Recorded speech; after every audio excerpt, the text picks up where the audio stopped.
President Bakau, Provost Garber, governing boards and deans, and most importantly, graduates.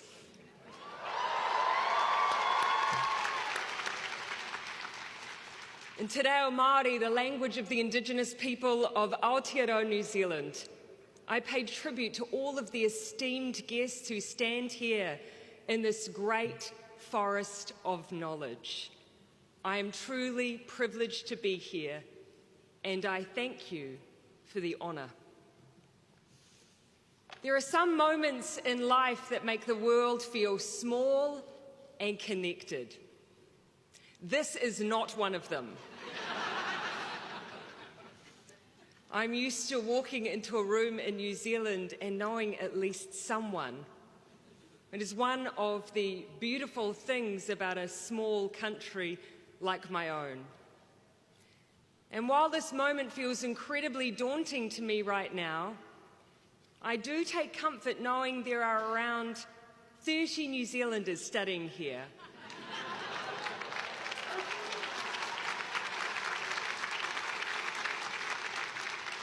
And statistically, at least one of them will be my cousin.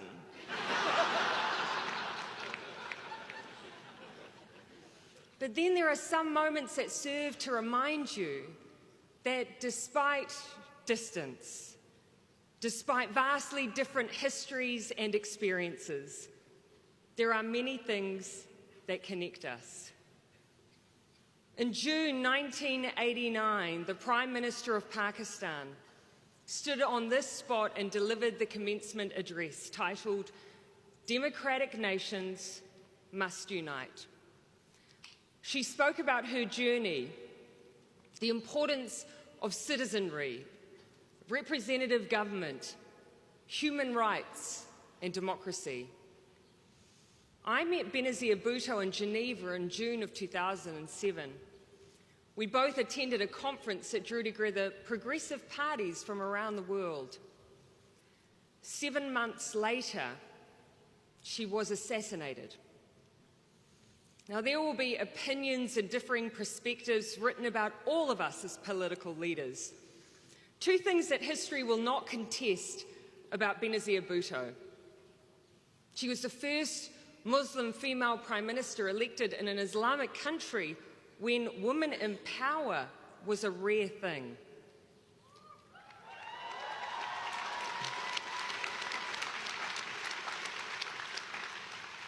She was also the first to give birth in office.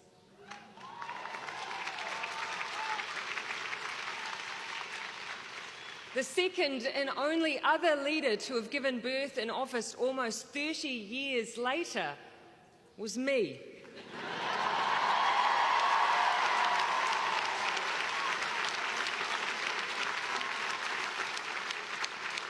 My daughter, Neve Tiaraha Ardern Gayford, was born on the 21st of June 2018, Benazir Bhutto's birthday.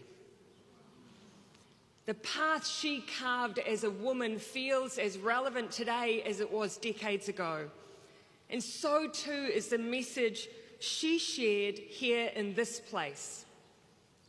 She said, partway through her speech in 1989, the following: "We must realise that democracy can be fragile." Now, I read those words as I sat in my office in Wellington, New Zealand, a world away from Pakistan. And while the reasons that gave rise to her words then were vastly different, they still ring true. Democracy can be fragile. This imperfect but precious way that we organise ourselves, that is being created to give equal voice to the weak and to the strong, that is designed to help drive consensus, it is fragile. For years, it feels as though we have assumed that the fragility of democracy was determined by duration, that somehow the strength of your democracy was like a marriage. The longer you'd been in it, the more likely it was to stick. but that takes so much for granted. It ignores the fact that the foundation of a strong democracy includes trust in institutions, experts and government, and that this can be built up over decades but torn down in mere years. It takes for granted that a strong democracy relies on debate and dialogue, and even the oldest regimes can seek to control these forums, and the youngest can seek to liberate them. It ignores what happens when, regardless of how long your democracy has been tried and tested, when facts are turned into fiction and fiction turned into fact, you stop debating ideas and you start debating conspiracy. It ignores the reality of what we are now confronted by every single day. Forgive me while I take a water break.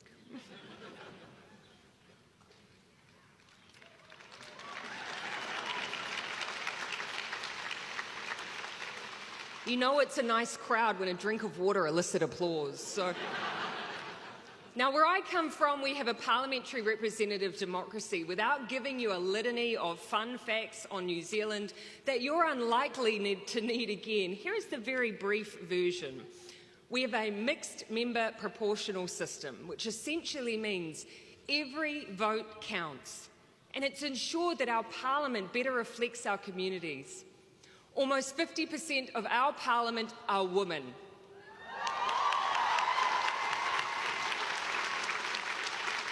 Almost 20% are Māori, the Indigenous people of New Zealand.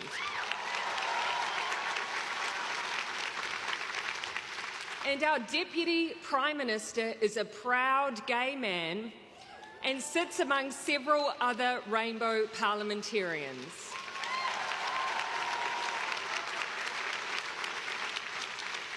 In the past 10 years, we have passed laws that include everything from the introduction of gay marriage and the banning of conversion therapy, right through to embedding a 1.5-degree climate change target into law, banning military-style semi-automatics and assault rifles,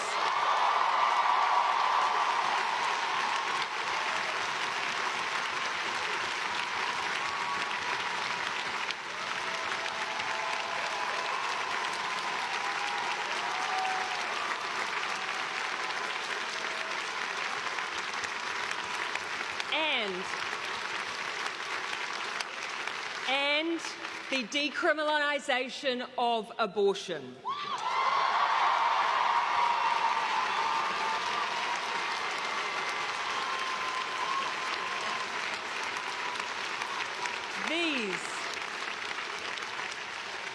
These are significant issues, and they have not been without debate and difference.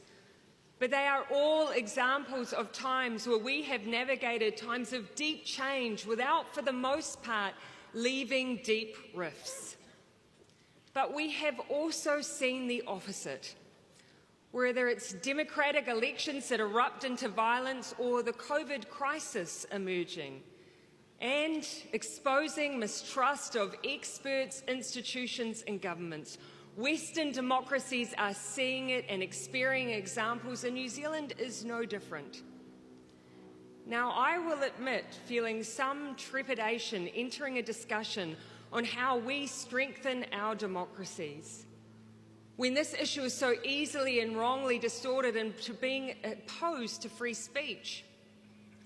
But that fear is overshadowed by a greater fear of what will happen to our democracies if we don't act to firm up our foundations.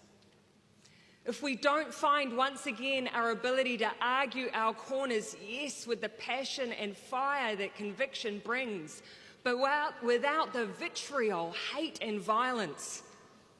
If we don't find a way to ensure difference, that space where perspectives, experience and debate give rise to understanding and compromise, doesn't instead become division, the place of entrenchment, where dialogue departs, solutions shatter, and a crevice between us become so deep that no one dares cross to the other side. We are at a precipice. And rather than ask what caused it today, I want to talk about how we address it. Now, I'm not an academic. I accept that the robes on this occasion aren't exactly truth in advertising. Rather, I am a politician from Morrinsville. As a point of geographic reference, it's right next to Hobbiton. I'm not actually joking.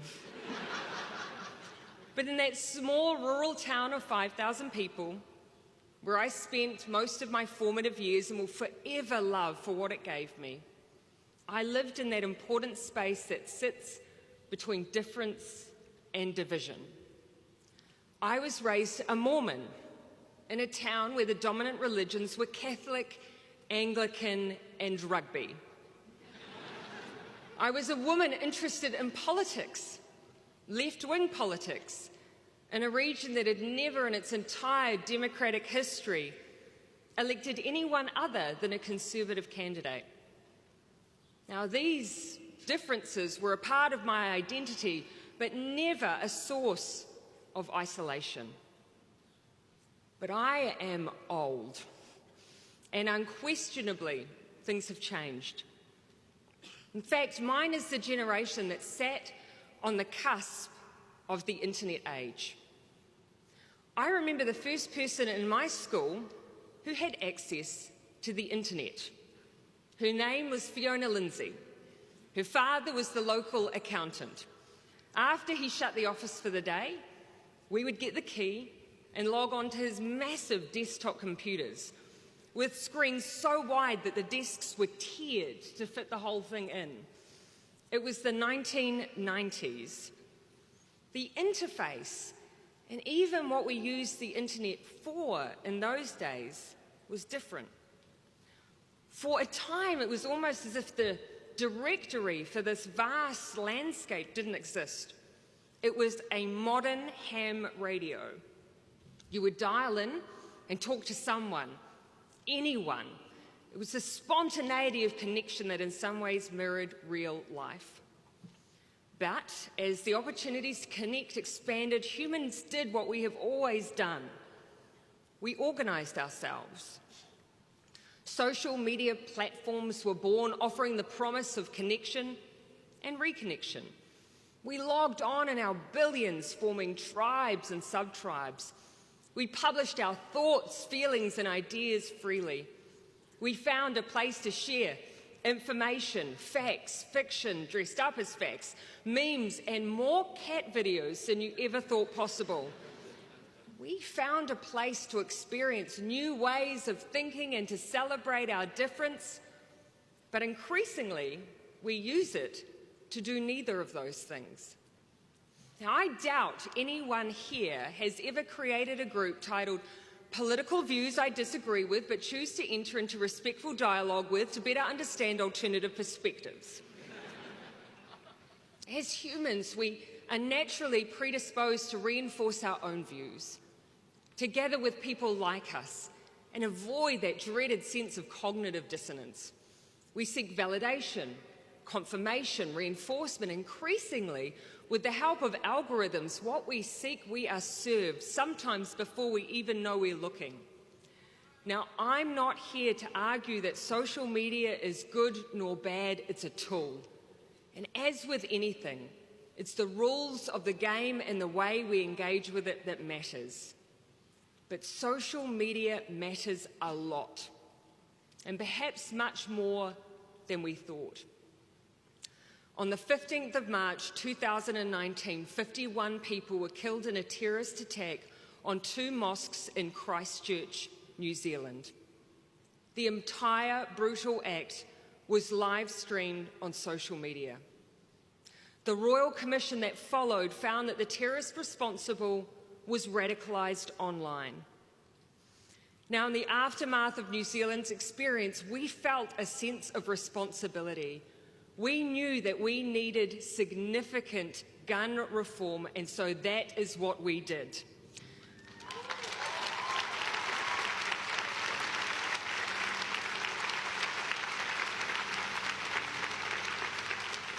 But we also knew that if we wanted genuine solutions to the issue of violent extremism online, it would take government, civil society, and the tech companies to come together and change the landscape. And the result was the Christchurch call to action.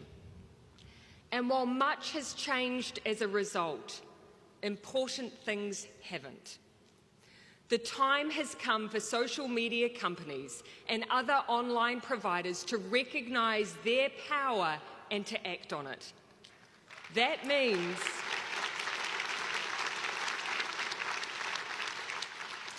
means upholding their own basic terms of service. That means recognising the role they play in constantly curating and shaping the online environments that we're in. That algorithmic processes make choices and decisions for us, what we see and where we are directed. And at best, that means that the user experience is personalised. But at worst, it means the user experience can be radicalised. It means that there is a pressing and urgent need for responsible algorithm development and deployment. Now, we have the forums for online providers and social media companies to work on these issues alongside civil society and governments. And we have every reason to do it. Let's start with transparency in how algorithmic processes work and the outcomes they deliver. But let's finish with a shared approach to responsible algorithms, because the time has come.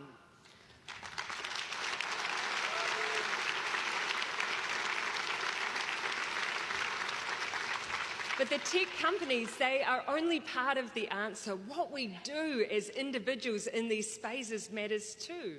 Our willingness to recognise our own preconceived ideas, the level of critique we apply to what we engage with, and how we uphold our basic sense of humanity when interacting with others. There's a term that gets thrown around a lot: keyboard warrior. It's used to refer to someone who makes aggressive or abusive posts online, often anonymously. Now, I like the name. In my mind, when I read something especially horrific on my feed, I imagine it's written by a lone person unacquainted with personal hygiene practices, dressed in a poorly fitted superhero costume, one that is baggy in all the wrong places. Now, keyboard warrior or not, though, it's still something that has been written by a human, and it's something that's been read by one too. Now, I do my own social media. I always have. After all, it is being described as the new town square. But we all know that it's more than just news and information being shared these days. Recently, I had the privilege of joining ex-German Chancellor Angela Merkel on a panel. Now, I have long been in awe of her leadership, not least for her endurance. She was in power for 16 years. I once asked her how she managed it. Her response was, quote, "Things have changed a lot." In the panel discussion, she reflected on some of that change by commenting that, quote, "In the old days, we had certain events that happened in societies, and television reported it, and the next day everyone talked about it. Today, even that simple act has changed. What we consider to be the mainstream media outlets have proliferated, but ownership structures have not. Mainstream media have layers of accountabilities and journalistic expectation that others who also present information to us don't. There is competition in advertising revenue with subscription services and paywalls, all to aid in the survival of the fittest, with fittest now defined by how easy it is to monetize your content. And in amongst all of that lies the fact we're not talking about how we access information to inform debate, but whether you can call it information at all. Now, there are those far more learned than I who will argue where the source of the scourge of disinformation lies. Within your own campus, you have those who will argue that the current problems of disinformation are not the result of algorithms or trolls, but of, quote, asymmetric media structures, decades in the making. I'm not here to argue either way, because at its heart, what we're in the middle of is not really a new problem. Thomas Rid argues that the modern era of disinformation began in the early 1920s, during the Great Depression. In an era of journalism transformed by radio, newly cutthroat and, quote, fast-paced. He goes on to argue that it's since come in waves, including in the mid-2010, with disinformation reborn and reshaped by new technologies and internet culture. Others point to the acceleration of the information and disinformation flow that comes with each new technology that enables mass duplication and distribution, from photocopiers to cassette tapes. The only thing that has changed is speed. But as Rid concludes, either way, the stakes are, quote, enormous. For disinformation corrodes the foundation of our liberal democracy, our ability to assess facts on their merits and to adjust course accordingly. Now, I accept the picture I'm painting may seem overwhelming and insurmountable and a little bit grim. But I'm an optimist at heart.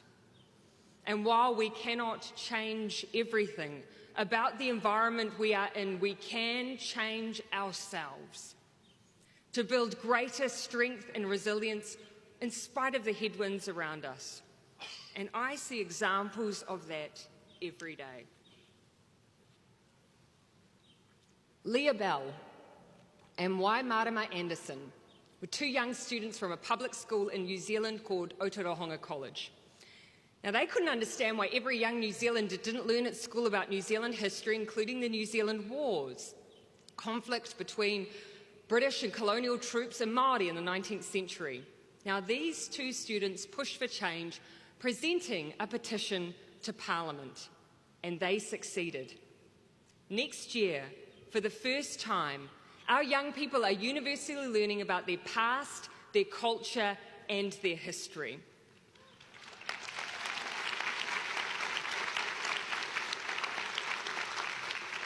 But what is important here is just not what our young people learn, but how. In a disinformation age, we need to learn how to analyse and critique information. Now, that doesn't mean teaching mistrust, but rather, as my old history teacher, Mr. Fountain, extolled, to, quote, understand the limitations of a single piece of information and that there is always a range of perspectives on events and decisions. Our history shows us the importance of this, but so too does our present. You are and will always be surrounded by bias. You will continue to be exposed to disinformation. And over time, the noise you are surrounded by will probably only get worse. And perhaps that is why, when your own constitution was adopted, Benjamin Franklin was asked what had been created, and he replied, quote, a republic if you can keep it. If you can keep it. Yes, diversity of voice in mainstream media matters. The responsibility of social media matters. Teaching our kids to deal with disinformation and the role we play as leaders, it all matters, but so do you. How you choose to engage with information, deal with conflict, how you confront debate, how you choose to address being baited or hated, it all matters. In the overwhelming challenges that lay in front of us and our constant efforts to reach into the systems, the structures, the power, don't overlook the simple act that are right in front of you. The impact that we each have as individuals. To make a choice to treat difference with empathy and with kindness. Those values that exist in the space between difference and division, the very things we teach our children, but then view as weakness in our leaders. The issues we navigate as a society, after all, will only intensify. The disinformation will only increase. The pull into the comfort of our tribes will be magnified. But we have it within us to ensure that that doesn't mean we fracture. We are richer for our difference. and poorer for our division.